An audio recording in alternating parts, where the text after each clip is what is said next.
I vividly remember about 4 weeks after I was admitted to the hospital, laying in that hospital bed and wondering what my life was going to be like. My legs couldn't move, my arms couldn't move. I felt like the weight of a ton was over my body. The days I could handle. My family was there, my friends were there. I had the support of the whole community behind me. But at night, when visits were over, everything changed. The evenings were very long. They were extremely long and were the more difficult things that I had to go through at that moment. I remember laying there in bed and just wondering what my life was going to be like. I didn't know what my future was going to be like. I did not know if I was going to walk again. I didn't know if I was going to go back to school, surf, or have a normal life. And at night, I cried. Many nights. My parents were there, nobody was there, so I could cry. I could be weak, I could be vulnerable. The clock was my enemy. It moved so slow. And at some point, I'm not gonna lie, I almost wanted to take my life, but I couldn't, because that's how much power I had lost, or so I thought. But something very peculiar would happen at around 3 in the morning every night. I would get this small itch on the tip of my nose. And it was annoying. And it would grow. And it would get stronger, stronger. And I would do one thing every night. Out of the corner of my eye, I could see if the nurse was nearby, so I would go, psst, psst, right? And eventually it would come over with a little washcloth that would scratch my nose, and I would be fine, and I would go back to whatever I was thinking. But one day I was there laying in bed, just, wondering about my life and crying and wondering and thinking about things and asking God why. And this itch returned. It started faint. It intensified. And at that point, I called psst, psst, the nurse. Nobody was there. Uh-oh, I said. Again, it intensified. It started getting really, really, really crazy, to the point where I was going crazy, that I forgot where I was, and I just wanted somebody to come over and scratch my nose, but nobody was there. I was really, really going crazy, and I couldn't yell, I couldn't scream, I couldn't ask anybody. There was some sort of emergency happening on the other side of the floor, and I, from the bottom of my heart and bottom of my soul, I don't know what happened, but I jerked my arm, and it slammed against my nose, and the itch was gone. I was hurting. My nose was hurting. My eyes were watering. And I started crying, not because I was sad, but because I was hurt. But then I started laughing. I started laughing my butt off in that hospital bed because I had scratched my nose, and it was the first thing I had done in weeks for myself. That moment taught me something. That even in the darkest moments, opportunity can be born. And that opportunity allowed me to become an agent of change, not only for myself, but for others. Today I want to share with you my story, and I want to share with you 3 things that I've learned over the last 30 years. First, that life is an opportunity in itself, that we need courage to take those opportunities, and finally, that we can create opportunities for others. And it's only when we understand this that we become agents of change, and we can change ourselves, and we can change others. My journey starts here, very nearby in Chula Vista, at Bay Hospital, where I was born, but it really kind of took off in Tijuana, where my parents and my family was living.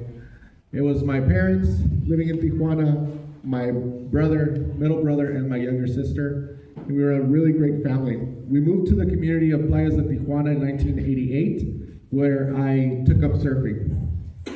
Before that, I was always a very active individual. I was playing all sorts of sports. I was doing all sorts of things, and for me, it was just a joy to be outdoors. Surfing, though, became my passion. That's what I did. That was my life. I stopped playing baseball. My coach hated it. But I stopped playing baseball, I started surfing as much as possible. One day, I went out surfing with my friends, and unfortunately I did not make it home. I went out surfing for about 2-3 hours on a Friday. It was September 30th of 1994, and I was out with a few friends surfing. We were having a great time, and at the end of the session, my friend and I decided to ride one last wave. Literally, it was the last wave.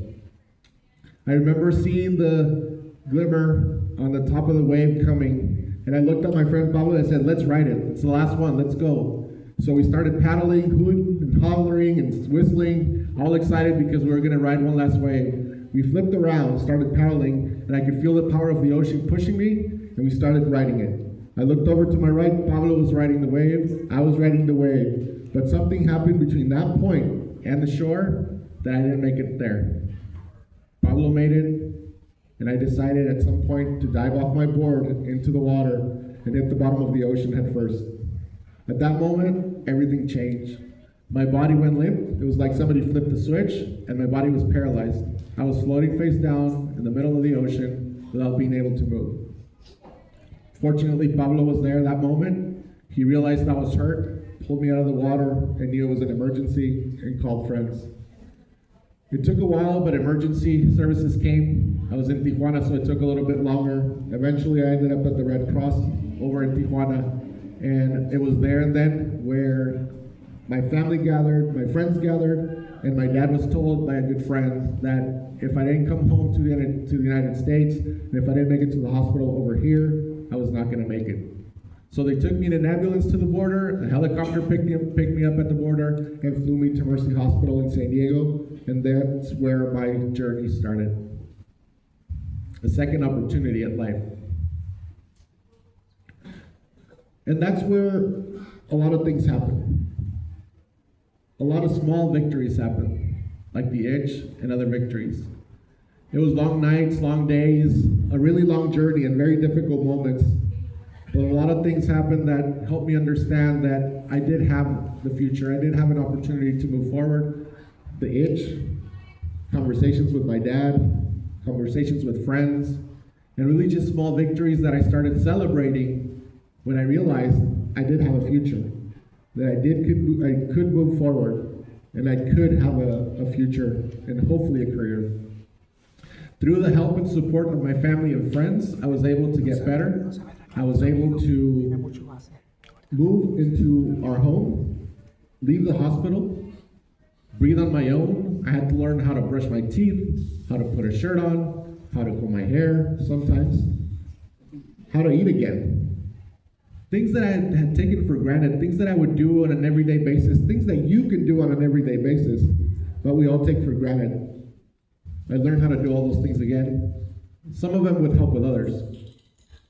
But I was able to go home, I was able to go back to school, I was able to go back to college and graduate eventually. Eventually, I also landed a job after I got my degree from San Diego State. I was able to accomplish one of my biggest dreams, which was to become a sports anchor. I ended up working for Telemundo 14 years, which was an amazing journey. I got to do amazing things that I would never thought I would have done. I was on the field for batting practice for a major league team. I was front row at boxing matches in Las Vegas for big, stellar fights. And I met amazing people in the community as well that had amazing stories that inspired me, that inspired others, that inspired the community. But the biggest thing that I was able to do was have a platform to talk about disability awareness, to talk to others about the things and the challenges that people with disabilities face. That led me to become a public speaker, to speak in classrooms, to speak in the community, to write a book, and to do so many things. Eventually, I published the first book, and eventually I did many great things. Eventually, I also decided to quit my job, which was one of the biggest risks that I took. One of the biggest opportunities I took, because I had the courage to quit, or I should say resign. I wanted to go into public service, so I started teaching. I was elected to a school board locally, and I ended up working in one of the highest ranking offices in the region in government, as well as a PR or press secretary. Now I'm doing amazing work with amazing colleagues and amazing workplace, doing communication for the region, for sustainability, innovation projects for a utility company as well. And I'm here, talking to you, sharing my story as well. I couldn't have done that without the support of my family and friends. And this journey has taught me many things. It's taught me that, yeah, we all go through challenges and we all face adversity at some point in our lives. And when we understand that life is an opportunity, that opportunities need to be faced with courage or accepted with courage, and that we can create opportunities for others, again, we become agents of change. So let me talk about the 3 keys that I've learned over the last 30 years, almost 31, it's amazing. The first one is, again, that life is an opportunity, right? We all have this opportunity. We all have this opportunity when we wake up. We have the opportunity to get up, get ready, to go to work, to smell the deliciousness of coffee, to go out, to breathe in, fill our lungs with air, exhale, to go out to work, to see friends, to see people, to work, to love, to lose, to cry, and just to experience life. We all have this opportunity, but sometimes we take it for granted. That's the first key that I've learned that has carried me over the last 30 years. The second key to life is that all opportunities should be faced or should be taken with courage. I'm going to make you reflect for the next couple of seconds. I want you to think about that last opportunity or some of the opportunities that you did not take, and do you have a little bit of regret because you didn't? I think we all have those, right? We all have passed on opportunities. Maybe because of self-doubt, maybe because of a little fear, uncertainty. We don't believe that we belong there. We don't believe that we should take those opportunities. We don't believe that we can handle it. All you need is courage. And I can prove it to you because 18 years had passed before I went back into the ocean. And I never went back to the ocean not because I was afraid, not because I had fear of going surfing and getting hurt again. I had fear of losing an interest in surfing, of ruining all these experiences that I've had by not feeling the same. One day, filming a documentary, documentary that is an Emmy Award-winning film, with my friends and family, I went out surfing again. They pushed me, they gave me the opportunity, and I took it with courage. I went back into the ocean, and I was reborn 18 years after. I went to the same location where I had the accident and surfed that same wave. It was only 3 waves. They were like 4 or 5 seconds long. But those rides were the most important rides in my life and the most inspiring rides in my life. Why? Because I had gone back and really closed the chapter. And it was all because I had a little bit of courage to go there. Finally, the third key, the third lesson that I've learned in life is that when you create opportunities for others, you get the chance to heal. You get the chance to provide the opportunity for others to reach their full potential. The person that you see here before you today was not made by myself. I was made because of God, a lot of faith, but a lot of support from my friends and family, and you see it in this room. A lot of them are here. Some of you have been here for 31 years. A lot of you have been here maybe for a few years. Some of you I just met today. But all of you have been the impetus of my journey. Helping others, creating opportunities, heals. And for me, the realization came when I helped with the help of others. A young lady in Tijuana that needed a Braille machine.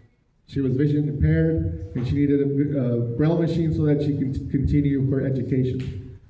She was very soon going to go to college, but she didn't have that. A social media post that I published turned into what now is the Gurmilan Foundation.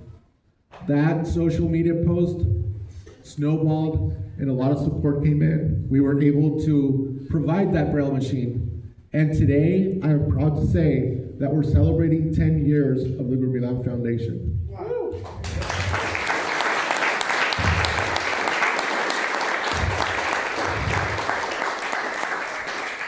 Never in my wildest dreams I thought that the foundation would last 10 years, to be honest. It's hard work. It's difficult. I've wanted to throw the towel many times with the board and with everybody else because it's challenging, but we kept going. We've awarded about $50,000 to students with disabilities for academics uses, but also for adaptive sports. And it's been amazing. And we've also reached over 100,000 people through special presentations like today, through the documentary, through the book, and through our strategic communications that we do on an everyday basis. 100,000 people or more. I'm sure it's more, but I don't want to exaggerate. And finally, we've touched the heart of so many families by supporting adaptive surfing. The surf camps that we support, the surf camps that we organize, where we take young people with disabilities surfing so that they can experience the power of the ocean, but not only the power and the thrill of a wave, but also the healing power of the sport and the healing power of the ocean. It's been amazing. It's been an amazing ride when I think about it. It makes me think about just all the things that we've gone through, that I've gone through, and that my family and friends have gone through to get here. I can't wait to see where that journey ends eventually. So those three things that I've talked about have been the driver, the motivation, and the way that have helped me really go through life and accomplish some of the things that I've accomplished. Again, first, that life is an opportunity. Second, that opportunities need to be faced, need to be taken and seized with courage. And finally, that when we create opportunities, we're creating the opportunity for others to succeed, to reach their potential, but also for us to heal. My story is not amazing.